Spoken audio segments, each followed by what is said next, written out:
All right, I think we can get started.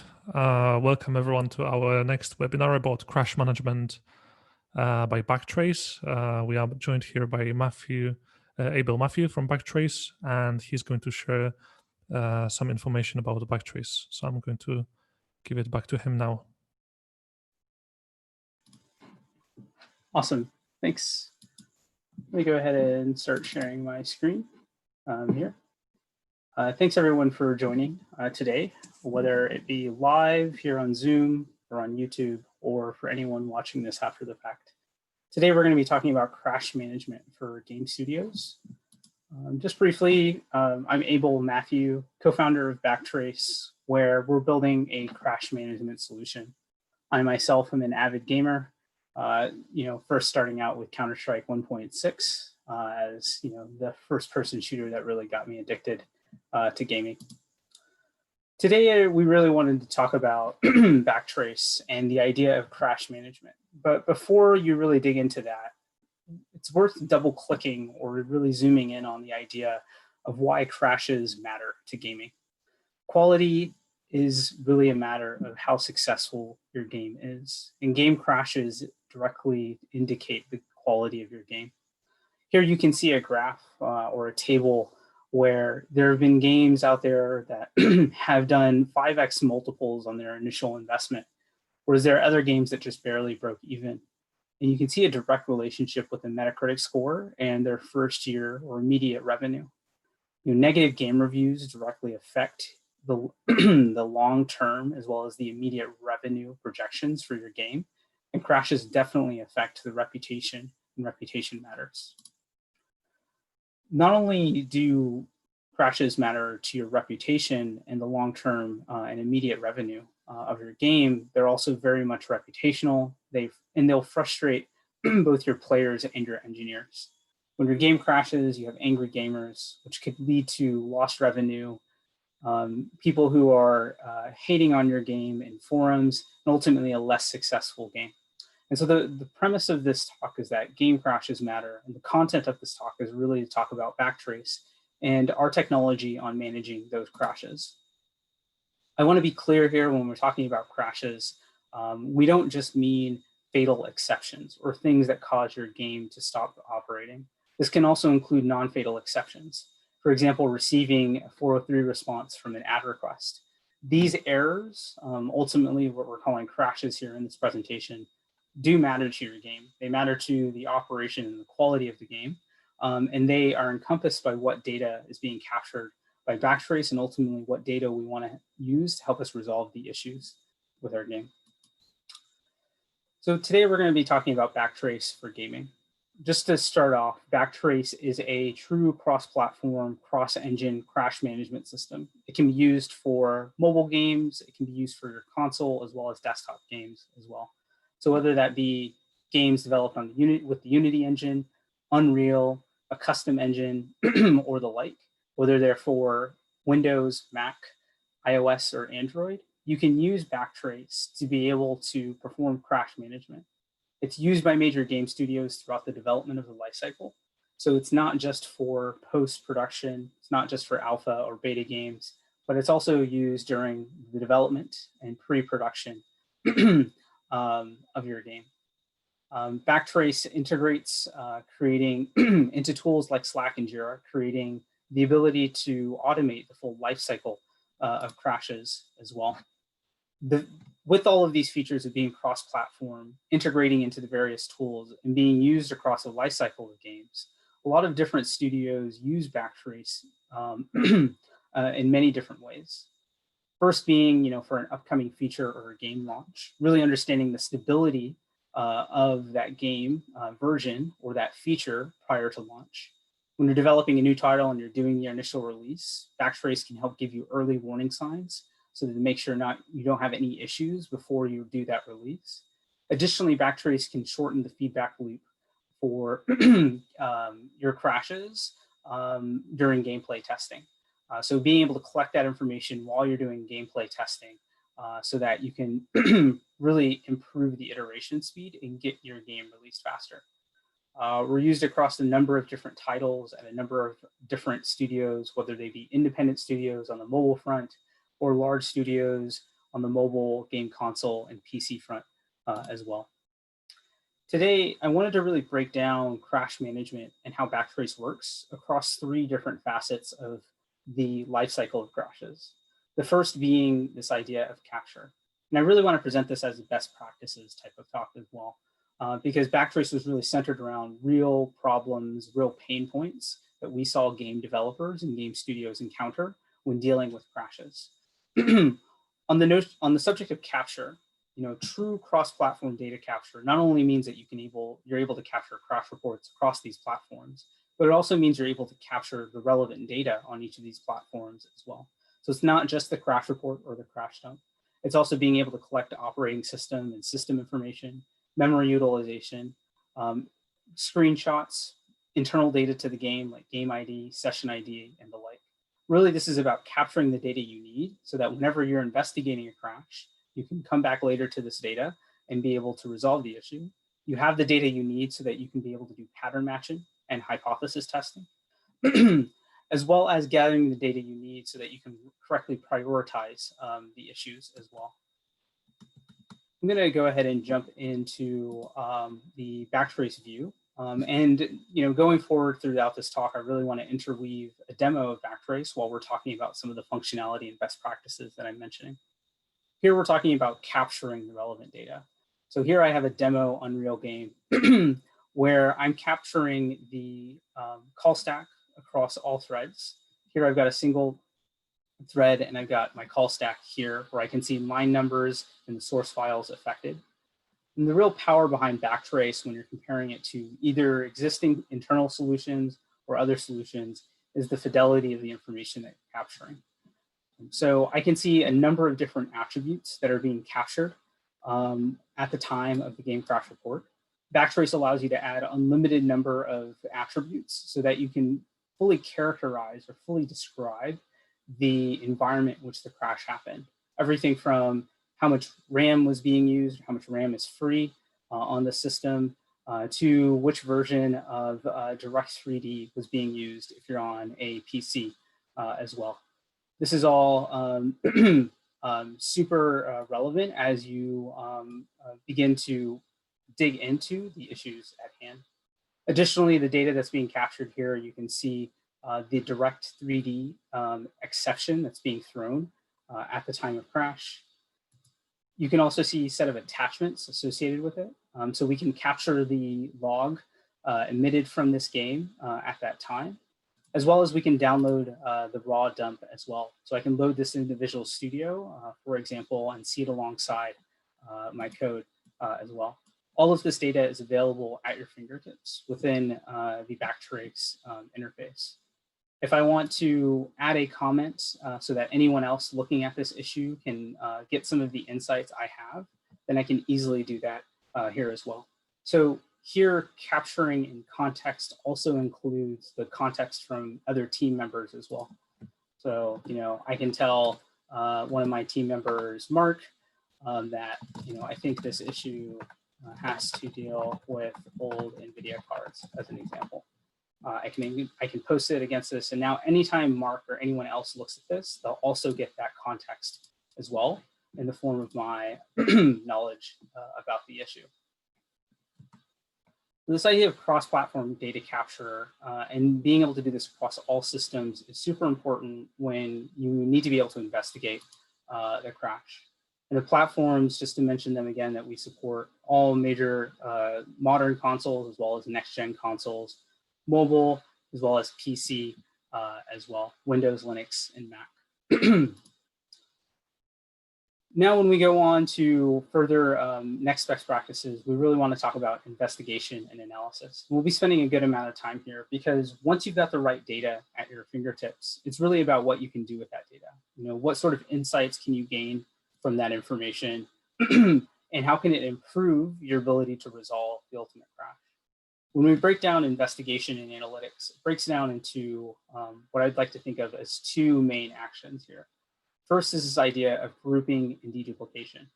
So let's say you receive 1,000 of the same crash. The ability to group that accordingly so that you can know which of those 1,000 crashes are unique or similar to the other crashes that are received is super important. And this is something that Backtrace really shines on. And that's because other systems may simply just take the call stack as is. They may just take the top frame. Backtrace has a performant and purpose-built rules-based engine to be able to accurately group crashes together. Going back into the Backtrace system, I want to go into another demo project. And here we're going to look at the triage view.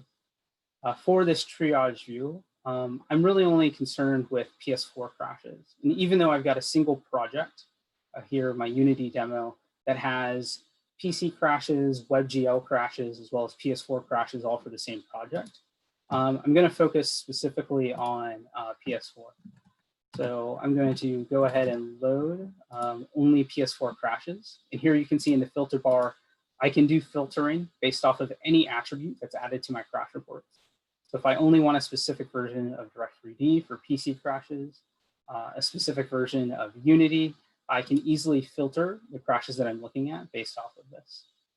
Now, when we're talking about grouping, it's really powerful not only to be able to accurately group these crashes automatically, also it's incredibly powerful to be able to affect or influence the grouping that Backtrace has.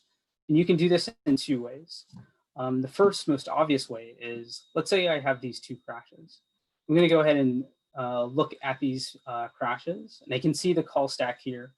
And just quickly analyzing this, because I was looking at this crash before, I can see there's something associated with memory allocation here within this specific crash. If I go back to my view and then I look at this other crash, I'm going to come down to the same conclusion as well. There's something going on with memory allocation, and maybe as a developer, I ultimately believe that these two should be grouped together.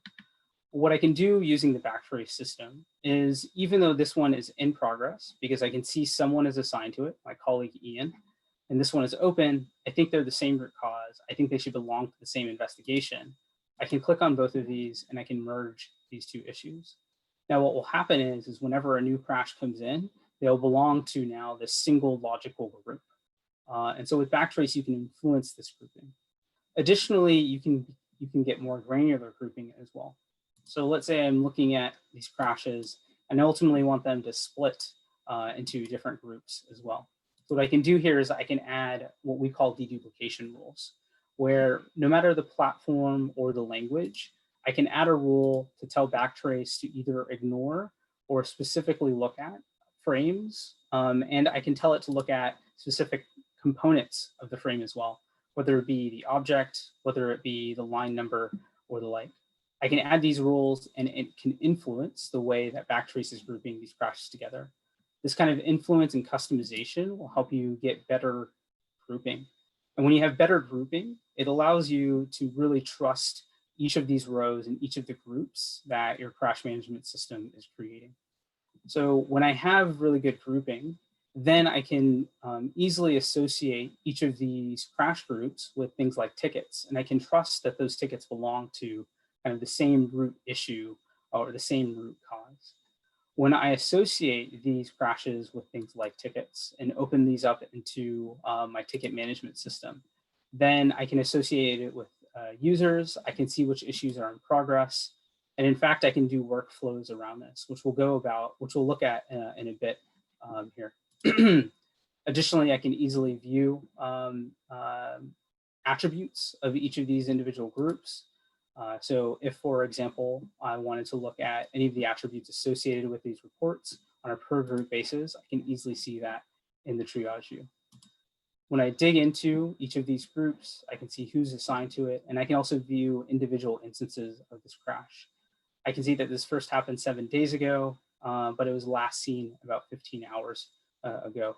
And this happened with 332 unique hosts. And you can see that I left a comment here to my colleague Mark again a couple months ago, asking him to fix this issue. But this idea of accurate grouping and deduplication is something that your crash management system should focus on. It's an incredibly powerful component or part of crash management. And it's also something that Backtrace really focuses on. once you get good groups and once you get the right data, it's also about performing queries against those crashes as well. Being able to ask questions like which version affected the most users, but then digging in deeper and saying, only show me crashes for a specific version that happened, let's say, within the first 5 minutes of gameplay. Going back to the Unity demo here, I'm going to go to my Explore view. I'm going to remove this filter. I'm going to look over, let's say, the past 90 days, though I can look further back in time. And in fact, I can do a custom time period as well if I want to look at a specific, let's say, a week after a release. Now, in this Explore view, I can slice and dice my data. I'm grouping by fingerprint, which is another way of saying I'm grouping by crash groups. But I know some of my teammates have actually created different views on the data that I'm interested in. So for example, Jason, my colleague, created the version dashboard. I'm going to apply this view, and I can see the exact same view of data that he was seeing when he was investigating an issue or he was pulling up the dashboard. In his view, he was grouping by application version, and he was specifically looking at the distribution of different devices it affected, which Unity scenes were affected, as well as how many unique users.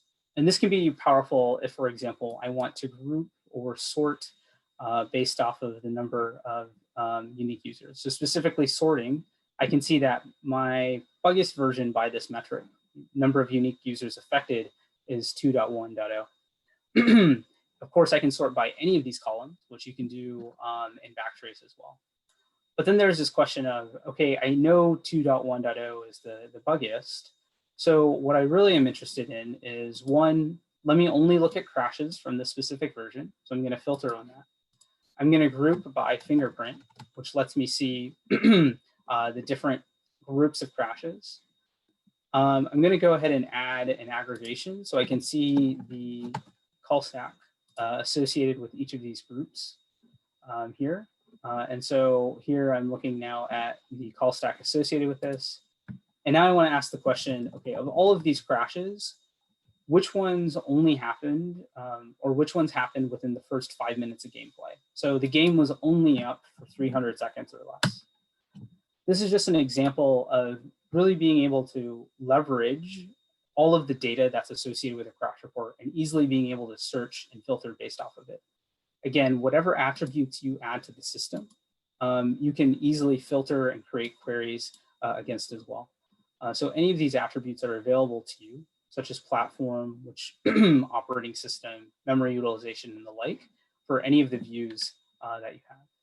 Now, when we have this view, and if we want to share it with someone, we can easily copy the URL, or we can copy a shortened link and then paste it to our teammates, or we can save it as a view additionally.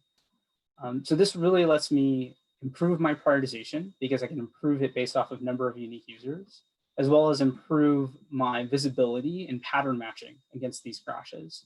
So I can do such things as a hypothesis testing, where if I really only think this is happening on a specific scene, I can immediately see, well, actually this crash is only happening on a specific scene within my Unity group, within my Unity game. So really being able to dig into any aspect of your crash report is a core part of investigation and analytics. Next up for best practices is process and management.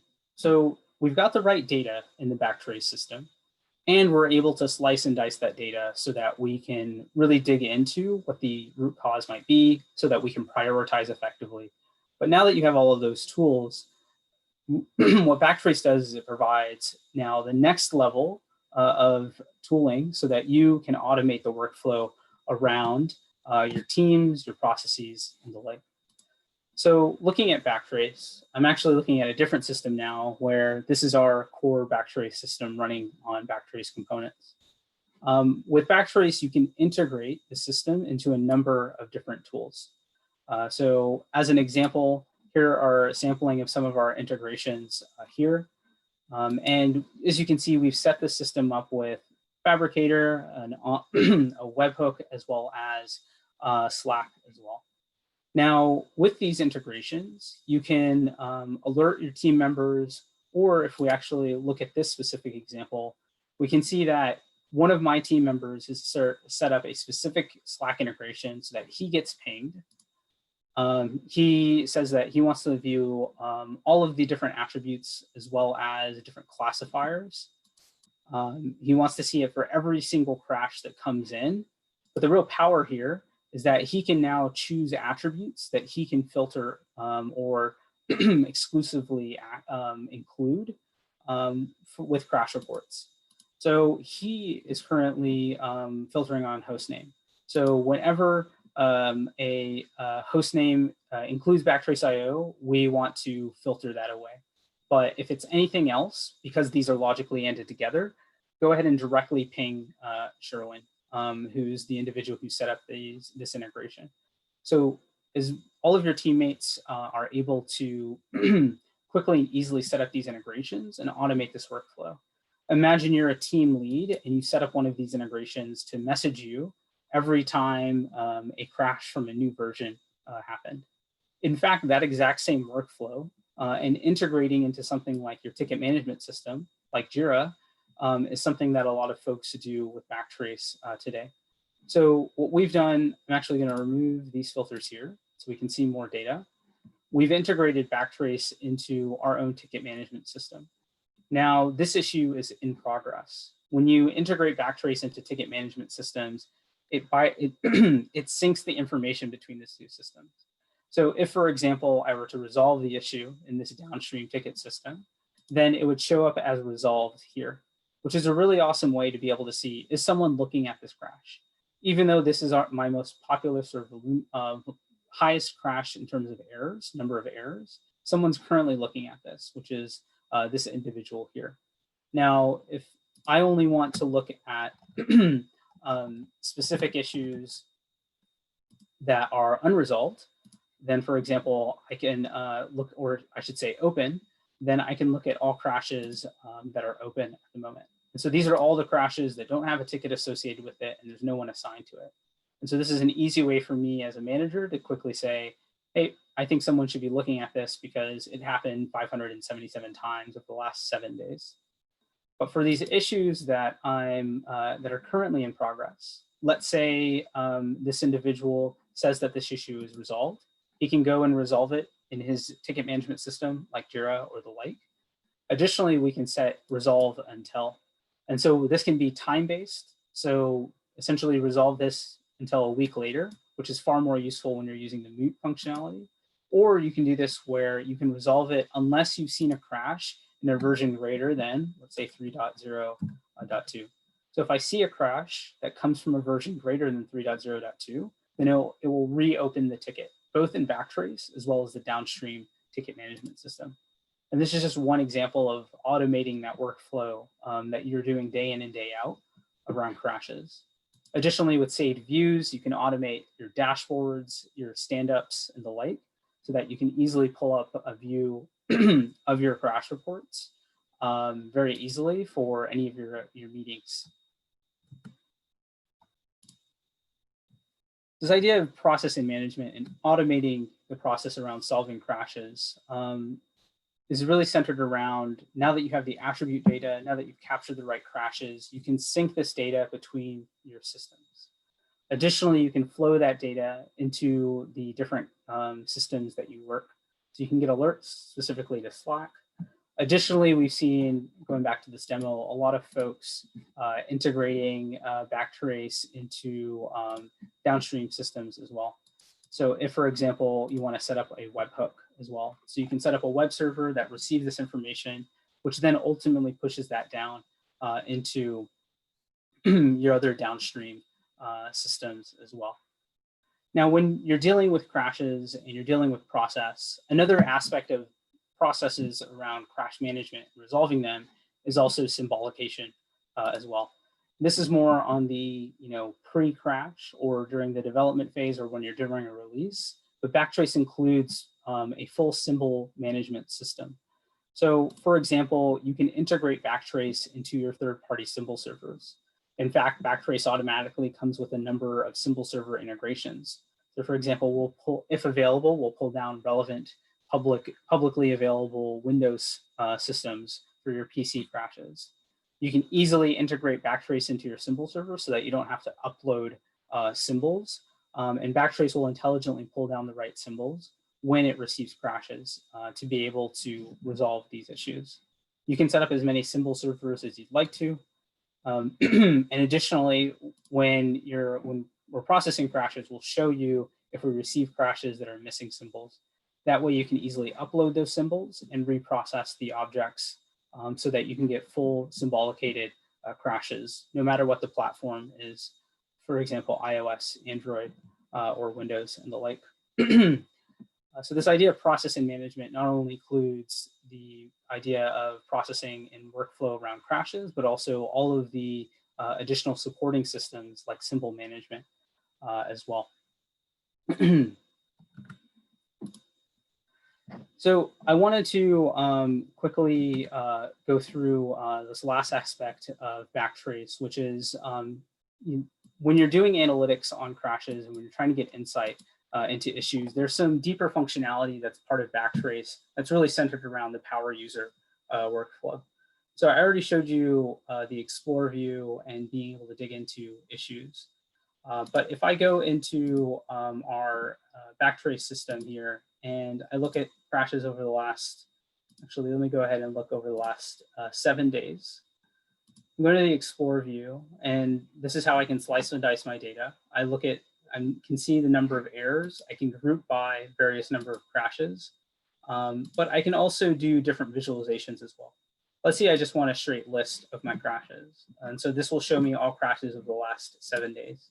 Additionally, I can view my crashes as a flame graph. This is a really powerful visualization where I can begin to see how my crashes and the call stacks associated with those crashes are viewed visually. So for example, this graph shows me that 20% of my crashes over the last 7 days, even though there's only been 10 errors, 20% of those have come through this sequence of frames within the call stack.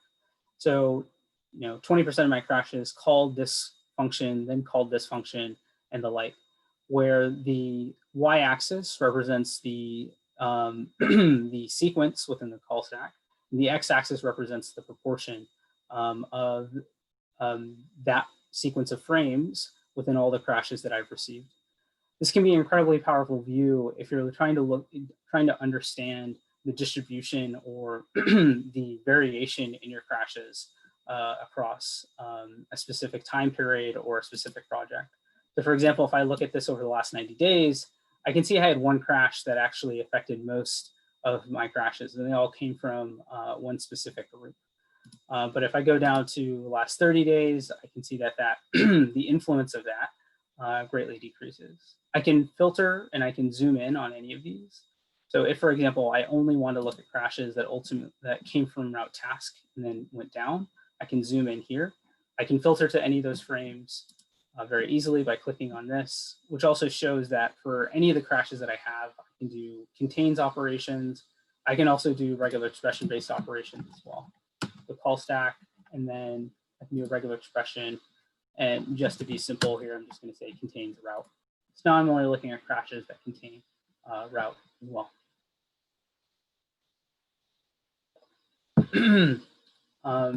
Great. So this was a quick overview of Backtrace and the crash management system that we've created. Just to recap here before I go on to QA, Backtrace is a cross-platform management solution where we can capture crashes across all major platforms. We can capture the relevant data for your system, whether that include attachments, operating system and system information.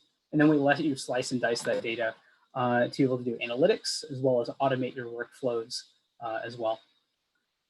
At this time, I'm going to open it up for QA. I see a couple of folks have submitted some QA questions in the Zoom QA room. If anyone else has any questions, go post it there. I'll start going through these questions. So the first question here is, does Backtrace support Unity WebGL troubleshooting? And in fact, it does. So going back to my browser window here, if you're curious about all of the different libraries that Backtrace supports, you can go to github.com/backtracelabs. And so we were specifically, the idea of Unity WebGL, I can go to the Backtrace Unity library here, and I can quickly see, let's see, I'm actually going to go here. We do support WebGL technologies to be able to troubleshoot your WebGL games made in Unity. In fact, I'm going to pull up in the background here a WebGL game that we use for a demo as well.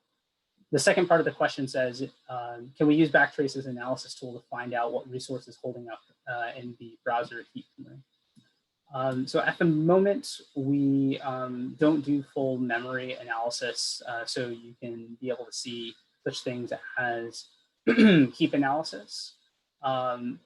But it's good to know that this is something of interest and something we'll investigate as we continue on.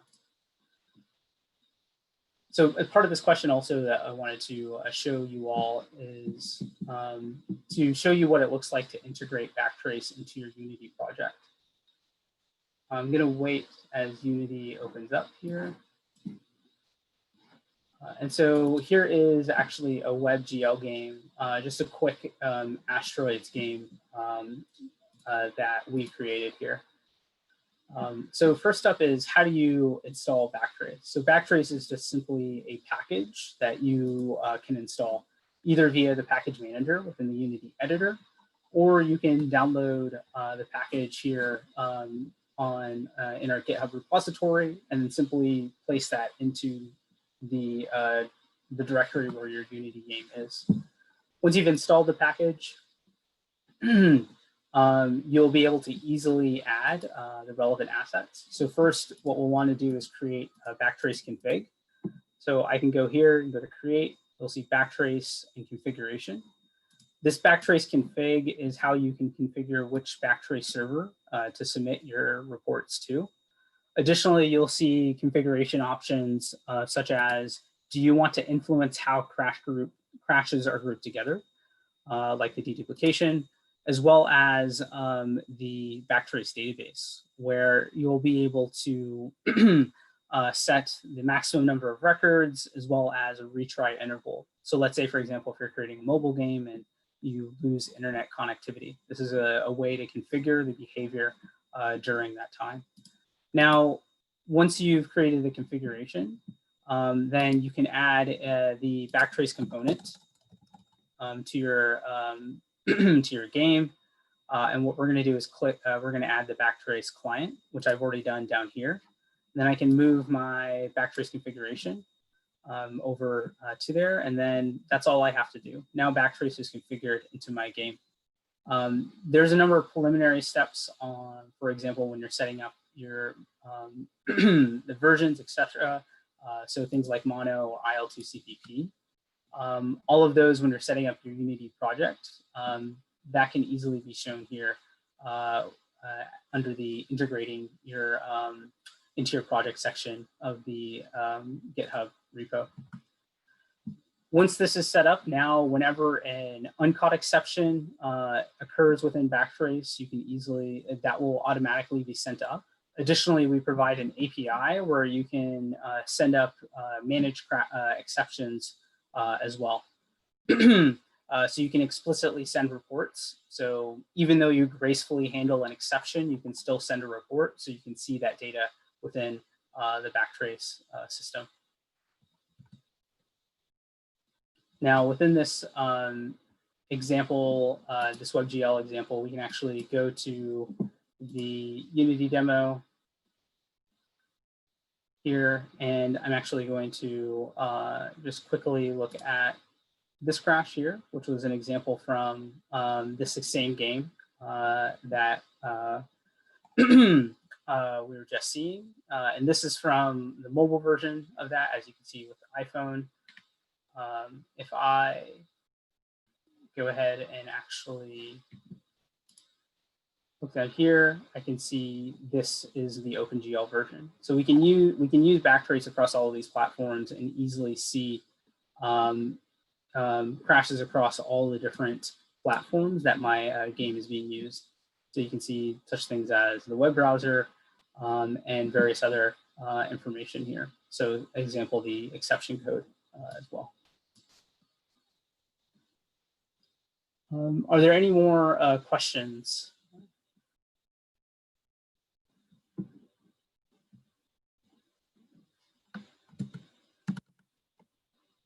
Okay. If not, then I'll go ahead and leave this here. So if you've got any more questions about Backtrace or you want to learn more, you can reach out directly to Deepak.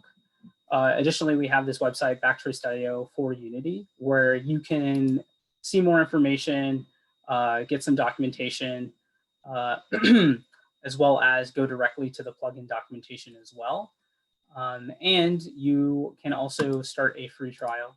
So you can use Backtrace free for 30 days, try it out on your system, and be able to play around with all of the interfaces that I just showed you, as well as everything else as part of the Backtrace platform as well.